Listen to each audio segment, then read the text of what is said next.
ഗോവിന്ദച്ചാമിയുടെ jail ചാട്ടവും പിടികൂടലുമൊക്കെയാണ് വാർത്തകളിൽ നിറയുന്നത്. ഗോവിന്ദച്ചാമി എന്ന കൊടും കുറ്റവാളി വീണ്ടും ചർച്ചയാകുന്നു. മുൻ DGP ബി സന്ധ്യ IPS ഗോവിന്ദച്ചാമി എന്ന ക്രിമിനലിനെ വാക്കുകൾ കൊണ്ട് വരച്ചിരുന്നുണ്ട്.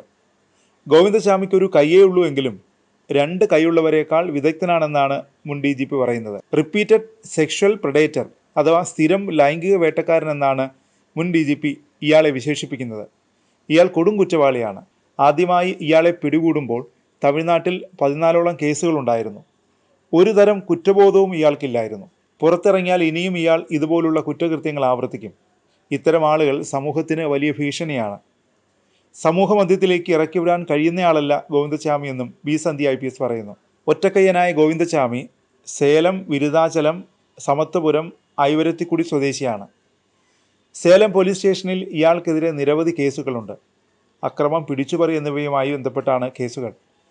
മോഷണത്തിന് നിരവധി തവണ ജയിൽ ശിക്ഷയും അനുഭവിച്ചിട്ടുണ്ട്. കുറച്ചു കാലം മുംബൈയിലുണ്ടായിരുന്നു. കുത്തഴിഞ്ഞ ജീവിതമാണ് ഇയാൾ നയിച്ചിരുന്നത്.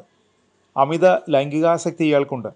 റെയിൽവേ സ്റ്റേഷനുകളിലും ചേരികളിലും ഇയാൾ സ്ത്രീകളെ തേടി അലയുമായിരുന്നു. ലഹരിക്കും അടിമയാണ് ഗോവിന്ദച്ചാമി. ജയിലിലും ഇയാൾ പ്രശ്നക്കാരനാണ്. കണ്ണൂർ സെൻട്രൽ ജയിലിൽ നിന്ന് പൂജപ്പുരയിലേക്ക് മാറ്റണമെന്നാവശ്യപ്പെട്ട് നിരാഹാരം നടത്തിയിട്ടുണ്ട്. എല്ലാ ദിവസവും ബിരിയാണി വേണമെന്നാവശ്യപ്പെട്ട് ബഹളമുണ്ടാക്കിയിട്ടുമുണ്ട്. സെല്ലിലെ CCTV ക്യാമറ നശിപ്പിക്കുകയും ജയിൽ ജീവനക്കാർക്ക് നേരെ വിസർജ്യമെറിയുകയും ചെയ്തിട്ടുണ്ട്. അതിനിടെ ആത്മഹത്യാ നാടകവും ഇയാൾ ജയിലിൽ നടത്തി. ജയിലിലെ അക്രമവുമായി ബന്ധപ്പെട്ട കേസിൽ Kannur judicial first class magistrate കോടതി ഗോവിന്ദച്ചാമിയെ 10 മാസം തടവിന് ശിക്ഷിച്ചിട്ടുണ്ട്. തൃശൂർ ഫസ്റ്റ് ക്ലാസ് കോടതി 2011 നവംബർ 11 ഗോവിന്ദച്ചാമിക്ക് വധശിക്ഷ വിധിച്ചത്.